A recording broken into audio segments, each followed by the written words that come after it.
The champagne glass slipped from Park Jae-won's fingers and shattered against the marble floor of the Kim mansion, but he didn't hear it. He didn't hear the gasps of the elite guests around him, didn't notice the way his bodyguards immediately tensed and reached for their concealed weapons.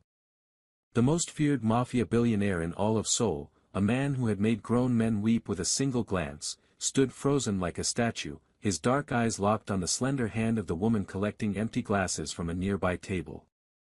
Not her face. Not her body. Her hand. Specifically, the worn silver ring on her fourth finger, a ring with a tiny, almost invisible scratch shaped like a crescent moon.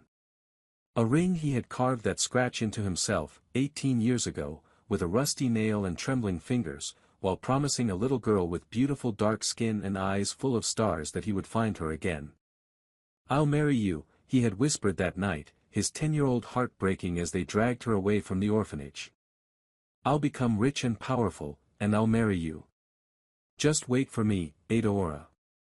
Just wait." She had never taken off the ring. And neither had he. Before we continue, make sure you hit that subscribe button and turn on notifications because this story is about to take you on a journey you will never forget. Trust me, you don't want to miss what happens next. The woman turned, and Jae-won felt his heart stop completely. 18 years had transformed the skinny little girl into a stunning woman. Her dark skin glowed under the chandelier lights, her natural hair was pulled back in a simple bun, and her eyes, those same eyes that had haunted his dreams for nearly 2 decades, widened as she noticed the shattered glass at his feet. "I'm so sorry, sir," she said quickly, setting down her tray and hurrying toward him with a small dustpan. "Let me clean that up immediately." She didn't recognize him. Of course she didn't. The last time she'd seen him, he'd been a scrawny, malnourished orphan with hollow cheeks and clothes 3 sizes too big. Now he stood 6 feet 2 inches tall, his body hardened by years of fighting his way through Seoul's underworld, his custom Italian suit probably worth more than she made in a year. His jaw was sharper, his presence commanding, his entire being radiating the kind of dangerous power that made people cross the street to avoid him. But inside? Inside, he was still that broken little boy who had cried himself to sleep every night for 3 years after they took her away. Jae-won. His second-in-command, Kang Min-ho, appeared at his side, concern etched across his scarred face. "What's wrong? You look like you've seen a ghost." "I have," Jae-won whispered, his voice cracking for the first time in 15 years. "Min-ho, I found her. I finally found her." Min-ho followed his boss's gaze to the woman now kneeling on the floor, carefully picking up glass shards with her bare hands. His eyes widened with recognition, not of the woman herself, but of what she meant to the man beside him. "The girl from the orphanage? The one you've been searching for all these years?" Jae-won didn't answer. He couldn't. He was too busy watching a small drop of blood appear on Adeora's finger where the glass had cut her, too busy fighting the overwhelming urge to drop to his knees beside her and take her into his arms. "Ouch," she muttered softly, examining the cut. Before anyone could react, Jae-won was on his knees beside her, his $1,000 pants pressing against the champagne-soaked floor, his hand wrapping gently around her wrist. "You're hurt," he said, and his voice came out rougher than he intended, thick with 18 years of longing. Adeora looked up, startled by his proximity, and their eyes met for the first time since they were children. Up close, she was even more beautiful than he remembered. Her skin was smooth and rich, her lips full, her eyes a deep brown that held both warmth and wariness. The years had added curves to her frame and sadness to her gaze, but she was still his Adeora. She was still the girl who had shared her bread with him when the older kids stole his food. She was still the girl who had held him while he sobbed after the nuns beat him for stealing medicine for a sick friend. "It's nothing," she said, trying to pull her hand away. "Please, sir, you'll ruin your suit. Let me just. Do you remember me?" The question hung in the air between them, charged with desperation. Adeora froze, her brow furrowing in confusion. I'm sorry." "Look at me," Jae-won commanded, but his voice was gentle. Really look at me, Adora. She went still as a statue, her eyes widening at the sound of her name on his lips. How do you know my name? Have we met before? Jaewon's heart cracked. Of course she didn't remember him. He had changed too much, had become someone completely different. But he would make her remember. He would spend the rest of his life helping her remember if he had to. With trembling fingers, he reached into his shirt and pulled out a thin silver chain. Hanging from it was a ring, silver, worn, with a tiny crescent moon scratch on its surface. The twin to the one on her finger. Adora's dustpan clattered to the floor. Her hand flew to her mouth, her eyes filling with tears as recognition flooded her face. Jaewon, she breathed. Little Jaewon. The boy who used to call me his moon. Because you were the only light in my darkness, he finished, tears streaming down his own cheeks without shame. Adora, I found you. I finally found you. Before either of them could say another word, a sharp voice cut through the moment like a blade. What the hell is going on here? Kim Sung-ho, the host of the party and one of the most powerful crime bosses in Busan, strode toward them, his face twisted with irritation. He was a handsome man in his late 40s, silver-streaked hair swept back from a cruel face, his eyes cold and calculating as they moved between the kneeling billionaire and the maid. Adora, why is our guest on the floor? What did you do? She did nothing wrong, Jaewon said, rising smoothly to his feet and pulling Adora up with him, positioning his body slightly in front of hers in a protective stance that was pure instinct. I dropped my glass. She was helping me. Kim Sung-ho's eyes narrowed as he studied the subtle positioning, the way Jaewon's hand lingered on the maid's arm, the tears on both their faces. Something dangerous flickered in his gaze. I see. Well, Adora is one of my most valuable household staff. I'd hate for her to be distracted from her duties. There was an emphasis on my that made Jaewon's blood run cold. He recognized that tone. He'd heard it in his own voice when speaking about things he possessed, things he would kill to protect. How long has she worked for you? Jaewon asked, keeping his voice carefully neutral even as his mind raced through possibilities, strategies, threats. 3 years now. I found her working at a restaurant in Itaewon, struggling to make ends meet.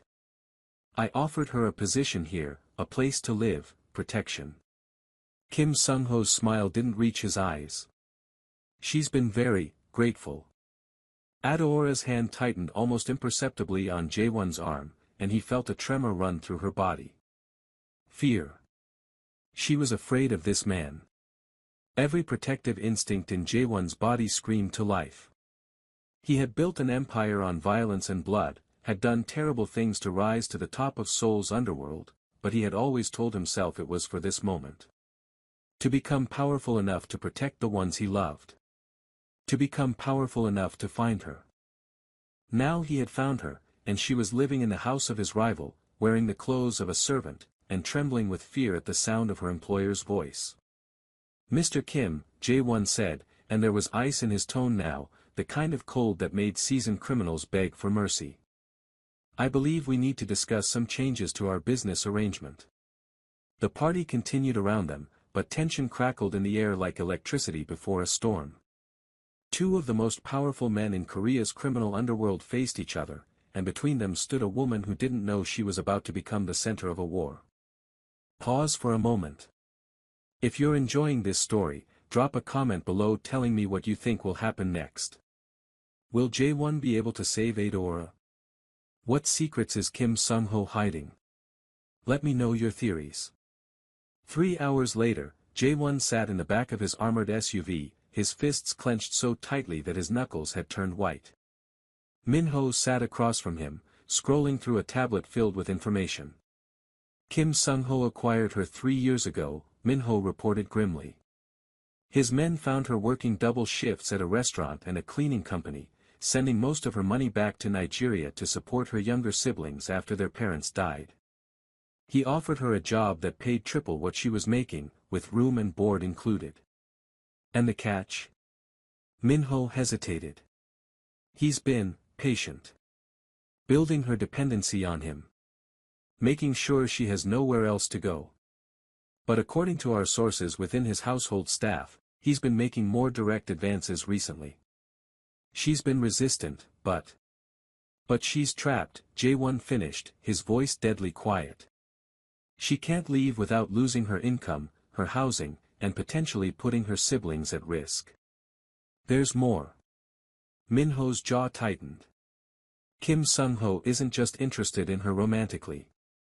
He's been showing her off to his business partners, hinting that she might be available as a way to secure certain deals.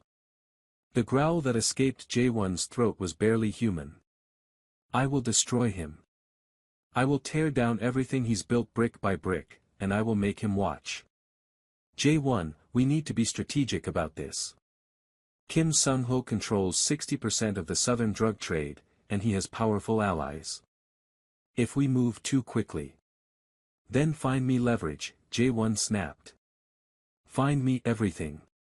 His secrets, his debts, his enemies. Anyone he's ever betrayed, anyone who wants him dead. I want options on my desk by morning. And the woman? Adoora. Jae-won's expression softened for just a moment before hardening again. I need to talk to her. Alone. Without Kim Sung-ho knowing. That won't be easy. He keeps his staff on a tight leash, especially her. She's only allowed to leave the compound for grocery shopping on Thursday mornings. Then I'll be at the grocery store on Thursday morning. Min-ho studied his boss for a long moment. He had served Park Jae-won for 15 years, had watched him rise from a teenage street fighter to the most powerful man in Seoul's underworld. He had seen Jae-won face death without flinching, negotiate with killers without breaking a sweat, order executions without hesitation. But he had never seen him like this, desperate, emotional, vulnerable. You really loved her, Min-ho said quietly. All those years of searching, I thought. I don't know what I thought. But you really loved her, didn't you? Even as a child. Jae-won stared out the tinted window at the Seoul skyline, his reflection ghostly against the city lights. She was the first person who ever loved me, he said simply. In that orphanage, I was nothing. Less than nothing. I was the troublemaker, the kid nobody wanted to adopt, the one the nuns said would end up dead or in prison. But Adoora, she saw something else in me. She believed I could be more. When I told her I would become rich and powerful and marry her one day, she didn't laugh. She just nodded and said, I know you will, Jae-won. I believe in you. He turned to face Min-ho, and there were tears in his eyes again. I became all of this for her. Every deal, every fight, every drop of blood on my hands, it was all so I could become someone worthy of finding her again. And now that I have. His voice broke. Now I have to become something even more. I have to become her salvation. Thursday morning arrived with gray skies and a light drizzle that matched Jae-won's mood. He stood in the produce section of an upscale grocery store in Busan, pretending to examine tomatoes while his eyes remained fixed on the entrance. He had dressed down for the occasion, jeans, a simple black t-shirt, a baseball cap pulled low over his eyes. He looked almost normal, almost like the kind of man who might shop for his own groceries. Almost like someone who hadn't ordered 3 deaths this week alone. The door chimed, and his heart stuttered. Adoora walked in, a shopping list in her hand and exhaustion in her eyes. Even in simple clothes, she was stunning. But up close, in daylight, Jae-won could see what he had missed at the party. The shadows under her eyes. The way she flinched when someone brushed past her. The nervous habit of touching the ring on her finger, as if reminding herself that once, long ago, someone had promised to save her. He approached slowly, not wanting to startle her. Adoora. She spun around, her eyes going wide before softening with recognition. Jae-won. What are you doing here? How did you? I had to see you. We didn't get to talk at the party, and I have so many questions. He glanced around, noting the two men in suits pretending to shop 3 aisles over. Those are Kim Sung-ho's men, aren't they? She followed his gaze and nodded, her expression tightening. They follow me everywhere. He says it's for my protection, but it's to keep you trapped. She didn't deny it. Instead, she turned back to the produce, pretending to select oranges while speaking in a low voice. You shouldn't be here, J1. If he finds out you sought me out, he's not a good man. He's dangerous. So am I. She looked at him then, really looked at him, and he saw the moment she understood. The little orphan boy had grown into something terrifying. Something that could match Kim Sung-ho and win. What happened to you? She whispered. After they took me away, after they sent me to that foster home in Daegu. I tried to find you. I sent letters to the orphanage, but they always came back unopened. I thought you had forgotten me. Never. The word came out fierce, almost harsh. I never forgot you, Adeora. Not for a single day. After you left, I had nothing to lose anymore. I ran away from the orphanage when I was 12. I lived on the streets, joined a gang at 14, and I did what I had to do to survive. To become strong. To become someone who could find you and protect you. He reached out and gently took her hand, his thumb brushing over the ring she still wore. I've been searching for you for 18 years. I hired private investigators, hacked government databases, bribed officials. You moved around so much, Nigeria, London, back to Korea, and every time I got close, you had already moved again. But I never stopped looking. I never stopped believing I would find you. Tears spilled down Adeora's cheeks. I moved because I was always running. From bad foster homes, from men who wanted to take advantage of me, from poverty. I came back to Korea because I thought maybe I could find you. The orphanage where we met. But it had burned down years ago, and all the records were destroyed. I know. I was the one who burned it. She looked at him sharply, shock and something like fear in her eyes. They were hurting children, J1 explained, his voice flat. After you left, they got worse. Much worse. When I became powerful enough, I went back. I made sure they could never hurt anyone again, and then I burned that place to the ground. It wasn't the whole truth. The nuns who had beaten him, who had locked him in the basement for days without food, who had told him he was worthless and unlovable, they had suffered before they died. But Adeora didn't need to know that. Not yet. J1.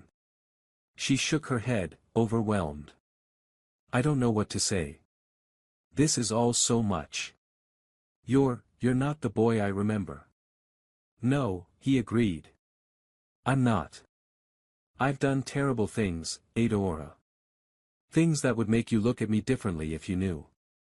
But everything I am, everything I've become, it was all so I could stand here today and tell you that I'm going to get you out. I'm going to free you from Kim Sung-ho, and I'm going to keep the promise I made 18 years ago. What promise? He lifted her hand to his lips and pressed a gentle kiss to her ring finger. I said I would marry you. And I meant it. Before she could respond, one of Kim Sung-ho's men appeared at the end of the aisle, his eyes suspicious. I should go, Adeora said quickly, pulling her hand away. If they report back that I was talking to you. Tomorrow night, J1 interrupted. There's a charity gala at the Shilla Hotel. Kim Sung-ho will be there, and so will I. I'm going to make my move. What kind of move? I'm going to offer to buy out his entire organization, legitimate businesses, properties, everything. And I'm going to make it clear that you're part of the deal. Adeora's face paled. You want to buy me? Like property? I want to free you. And unfortunately, men like Kim Sung-ho only understand one language, power. If I try to take you without giving him something in return, he'll come after us both. But if I make it a business transaction, one that benefits him financially. Jae-won's jaw tightened. It's not the romantic rescue I always imagined, but it's the reality of the situation. And what if he says no? Jae-won's eyes went cold, and for a moment, Aora saw the killer he had become. Then I'll take you anyway. And Kim Sung-ho will learn why no one crosses Park Jae-won and lives. The gala at the Shilla Hotel was the event of the season. Crystal chandeliers sparkled overhead, politicians mingled with celebrities, and Seoul's elite sipped champagne while pretending they didn't know their wealth was built on the backs of suffering.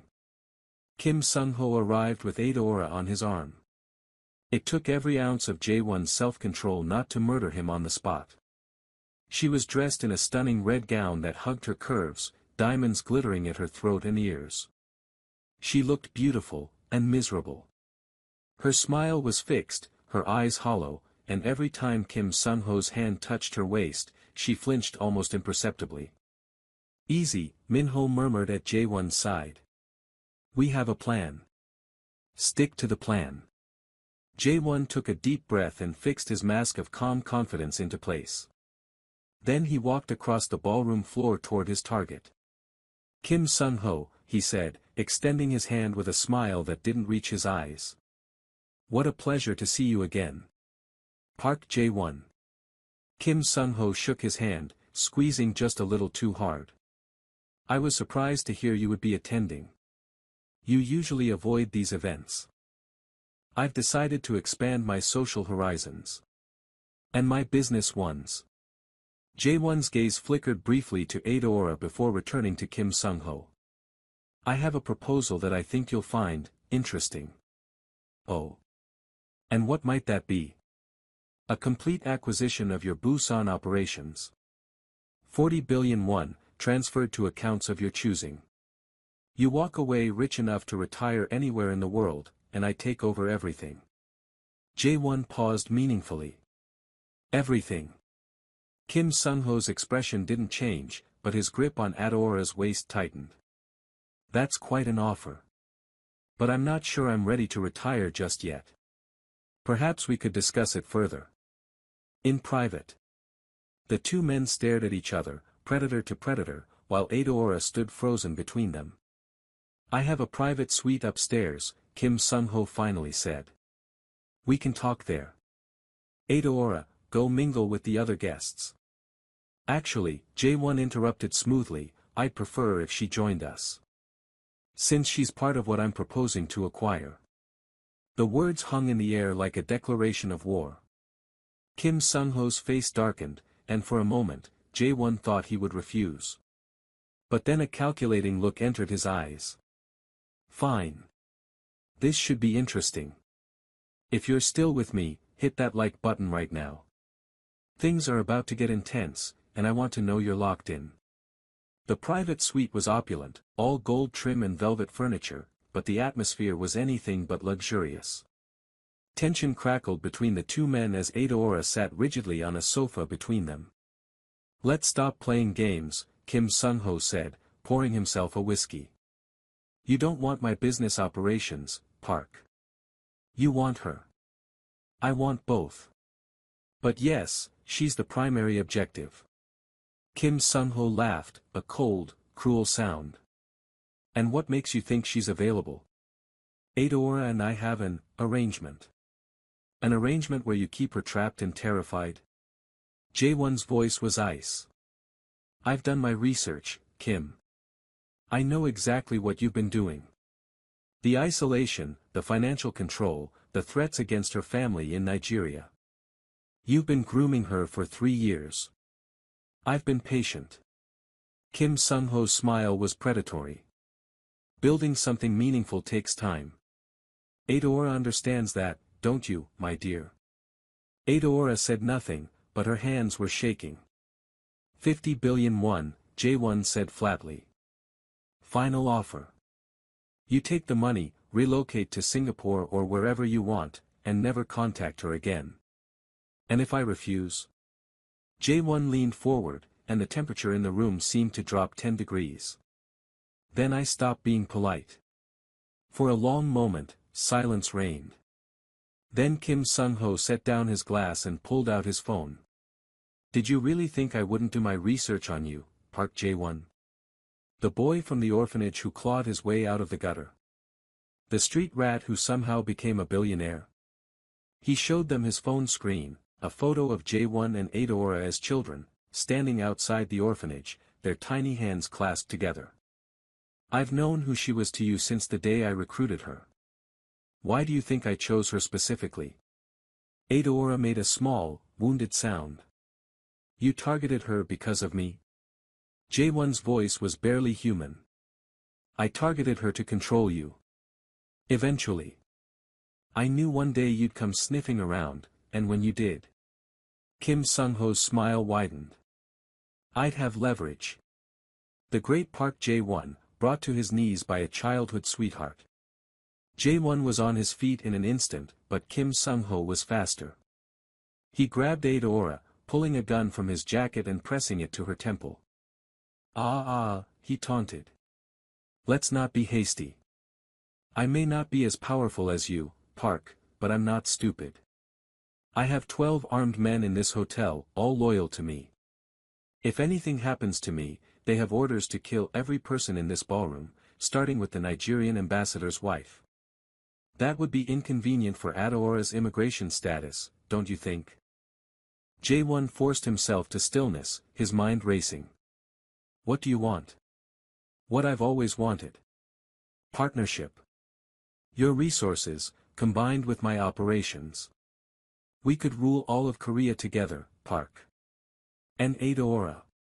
He stroked the gun along her cheek. She could be our shared motivation. A reminder of what you stand to lose if you ever think about betraying me. You're insane. I'm ambitious. There's a difference. Kim Sung-ho gestured toward a contract on the table. Sign the partnership agreement, and she lives. Refuse, and, well, you know how these things go. Jae-won looked at the contract, then at Adora's terrified face. This wasn't how it was supposed to go. He had planned to buy her freedom, not sign away his independence. But the gun against her head left no room for negotiation. He reached for the pen. Jae-won, don't. Adora suddenly shouted. Don't sacrifice everything for me. I'm not worth it. You're worth everything, he said quietly. You always have been. His fingers closed around the pen. And then the lights went out. Everything happened at once. Gunfire erupted somewhere below. Kim Sung-ho cursed, his grip on Adora loosening for just a moment. And Jae-won moved with the lethal speed of a man who had been fighting for his life since he was 12 years old. He disarmed Kim Sung-ho in 3 moves, breaking his wrist in the process. The gun clattered to the floor, and Jae-won kicked it away before sweeping Adora behind him protectively. What is this? Kim Sung-ho screamed, clutching his broken wrist. What did you do? I told you to do your research, Jae-won said coldly. Did you really think I'd walk into your territory without a backup plan? Your 12 men are currently being neutralized by my 30. Your offshore accounts were frozen 30 minutes ago by contacts in the Financial Services Commission. And that photo you showed us? The only copy. Your phone was cloned the moment you connected to the hotel's Wi-Fi. The door burst open, and Minho strode in with a team of armed men. Building is secure, boss. Minimal casualties. Police are on their way, our police. Kim Sung-ho's face had gone gray. You planned this. From the beginning. I planned for every contingency. Including your betrayal. Jae-won stepped closer, his voice dropping to a deadly whisper. You made one critical mistake, Kim. You thought because I came from nothing, I would always be afraid of losing what I'd built. But the truth is, I've already lost the only thing that ever mattered to me once. I spent 18 years getting her back. Did you really think I would let you keep her? What are you going to do to me? Jae-won smiled, and it was terrible. I'm going to let you live. You're going to prison for the rest of your life. I have enough evidence of your human trafficking operations to ensure that. But you're going to live, Kim, and every single day for the rest of your miserable existence, you're going to remember that you had everything and lost it all because you touched what was mine." He turned away dismissively and took Adora's hand. "Come on. Let's get you out of here." They were almost to the door when Kim Sung-ho made his move. He had been concealing a knife in his boot, and he lunged with the desperation of a cornered animal. Jae-won saw the blade coming and threw himself in front of Adora. The knife buried itself in his shoulder. Adora screamed. Minho's men opened fire. Kim Sung-ho dropped, dead before he hit the ground. Jae-won. Adora caught him as he staggered, pressing her hands against the wound. "No, no, no, someone call an ambulance." "I'm fine," Jae-won managed, though his voice was weak. "It's not deep. I've had worse." "You stupid, stupid man. You could have died." He reached up to touch her face, leaving a smear of blood on her cheek. "For you. Worth it. Always worth it." 2 weeks later, Jae-won woke in his penthouse bedroom to find Adora asleep in a chair beside his bed. She had barely left his side since the incident, nursing him back to health with a determination that reminded him of the little girl who used to bandage his scraped knees with torn strips of her own clothing. "You're staring." Her eyes had opened, and she was watching him with a soft smile. "I'm allowed to stare. I've been waiting 18 years to stare at you." She laughed, and the sound was like music. Then her expression grew serious. "We need to talk, Jae-won. About everything. About who you are now, about who I am, about what any of this means." "I know." He sat up slowly, wincing at the pull of his stitches. "I've done terrible things, Adora. I'm not going to pretend otherwise. I've killed people. I've destroyed lives. I became a monster to survive, and then I just kept being one. Do you regret it?" He thought about the question carefully. "I regret some of it. Not the orphanage, they deserved what they got. Not Kim Sung-ho, he would have hurt you forever if I hadn't stopped him. But there were others, people who were just in the way. People who didn't deserve what happened to them. For those, yes. I have regrets." Adora was quiet for a long moment. Then she reached out and took his hand. "When we were children, you promised you would become rich and powerful and marry me. You said it like it was the most natural thing in the world, like you were just stating a fact. I believed you then, Jae-won. I believed you with my whole heart. And now. Now." She looked down at their intertwined fingers. "Now I'm afraid. You're not the boy I remember. You're something else entirely. Something dangerous. And I don't know if I fit into your world anymore. You are my world." He sat up fully, ignoring the pain, and cupped her face in his hands. "Everything I built, every empire I created, every drop of blood I shed, it was all for this moment. To find you again. To keep you safe. To love you the way I've always loved you. But I'm nobody, Jae-won. I'm a maid. I have nothing to offer you except everything I've ever wanted." He pressed his forehead to hers. "Adora, I don't need a partner who can match my wealth or my power. I need someone who sees me. The real me. The boy under all the armor. You're the only person who ever has." She was crying now, tears streaming down her beautiful face. "I'm scared," she admitted. "So am I. But I've spent 18 years being afraid of never finding you. I don't want to be afraid anymore. I want to be brave enough to love you, if you'll let me." She kissed him then, soft and tentative at first, then deeper as years of longing finally found release. He pulled her onto the bed beside him, mindful of his injury but unable to keep any distance between them. "The ring," she whispered against his lips. "I never took it off. Not once, in 18 years. Neither did I." She pulled back to look at him, wonder in her eyes. Why did you believe we'd find each other again? It seemed so impossible. Because you believed in me when no one else did. Because you told me I could be anything, and I needed to prove you right. Because. He traced the curve of her cheek. Because some promises are too important to break. We're almost at the end of this incredible story, but before the final chapter, make sure you've subscribed to this channel for more stories just like this one. Drop a comment telling me your favorite part so far. 6 months later, the wedding of Park Jae-won and Adaora Okoro was the most anticipated event in Seoul's social calendar. It was held in a garden that overlooked the Han River, decorated with thousands of white roses and traditional Nigerian fabrics woven between Korean silk. Adaora's siblings had flown in from Nigeria, the 2 younger sisters and 1 brother she had sacrificed everything to support. They met Jae-won with skepticism at first, having heard rumors of his violent reputation, but his obvious devotion to their sister soon won them over.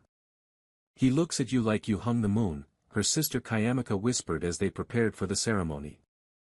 "He used to call me his moon," Adaora replied, adjusting her veil. "When we were children. He said I was the only light in his darkness." "That's either very romantic or very concerning." Adaora laughed. "Both, probably. He's a complicated man." But as she walked down the aisle toward Jae-won, seeing the tears streaming down his face as he watched her approach, Adaora felt nothing but certainty. Their path to this moment had been twisted, painful, full of darkness and danger. But they had found each other again, against all odds, and she knew with absolute conviction that she would never be lost again. "You kept your promise," she whispered as she reached him. "I will always keep my promises to you," he replied. "Starting with this one, I will love you, protect you, and cherish you for the rest of my days. I will never let anyone hurt you again. And every morning when you wake, I will thank whatever gods exist for giving me another day at your side. And I promise," Adaora said, tears flowing freely now, "to see you. The real you. Not the billionaire, not the mafia boss, not the dangerous man the world fears. I promise to see the boy who shared his blanket with me on cold nights, who dreamed of better things, who never stopped believing in us. I promise to love all of you, the light and the dark." They exchanged rings, new ones, platinum and diamonds, befitting their status. But they both still wore their original silver rings on chains around their necks, tucked close to their hearts where they belonged. "I now pronounce you husband and wife," the officiant declared. "You may kiss the bride." Jae-won pulled Adaora close and kissed her with 18 years of longing, 6 months of healing, and a lifetime of love still to come. The crowd erupted in cheers, but neither of them heard it. They were lost in each other, 2 broken children finally made whole. That night, in the honeymoon suite of the most luxurious hotel in Seoul, Jae-won and Adaora lay tangled together, skin against skin, hearts beating in sync. "I can't believe this is real," she murmured, tracing the scars on his chest, marks from the violence of his past. "I keep expecting to wake up and find myself back in Kim Sung-ho's mansion, trapped and alone." "You will never be alone again," Jae-won promised, catching her hand and pressing kisses to each finger. "And if you ever doubt that this is real, just look at your ring. Both of them. Remember the boy who promised you everything and spent his life making it true." She shifted closer, her body warm against his. "What happens now? What kind of life do we build?" "Whatever kind you want." He rolled them over so he could look down at her, his dark eyes soft with adoration. "I have enough money for 1,000 lifetimes. We can travel the world, start a family, build orphanages that actually help children instead of hurting them. We can do anything, Adaora. The only limit is your imagination. What about your business?" She hesitated over the word. "The empire you built?" "I've already started transitioning away from the illegal operations. Min-ho is handling the legitimate businesses, and the rest." He shrugged. "Let someone else inherit the darkness. I've spent enough time in shadows. I want to live in your light now." She pulled him down for a kiss, deep and passionate, and for a long time, they didn't speak at all. Later, as dawn began to paint the sky pink and gold, Adeora lay with her head on Jaewon's chest, listening to his heartbeat. "Tell me about our future," she requested softly. "Tell me what you see." Jaewon's hand traced lazy patterns on her back as he spoke. "I see a house by the ocean, maybe Jeju, maybe Busan. Somewhere peaceful. I see children with your beautiful skin and my stubborn spirit, running through the garden while you yell at them in Igbo and I pretend to be strict but spoil them constantly. I see holidays in Nigeria with your family, teaching our kids about both of their cultures. I see us growing old together, still wearing these ridiculous silver rings, still telling anyone who will listen about how we met in an orphanage and promised to marry each other." "That sounds perfect," she whispered. "It does, doesn't it?" He pressed a kiss to the top of her head. "Thank you, Adeora." "For what?" "For waiting. For keeping the ring. For still being you, after everything the world put you through. For believing in a scrawny little orphan who had nothing to offer you but promises." She propped herself up to look at him, her eyes shining with love. "Those promises were everything, Jaewon. They kept me going through the hardest years of my life. Every time I wanted to give up, I would look at this ring and remember that somewhere out there, a boy was fighting to find me. That kept me alive. Then we saved each other. We did."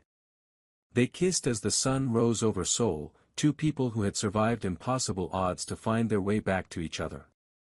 The scars remained, his physical, hers emotional, but they were healing now. Together.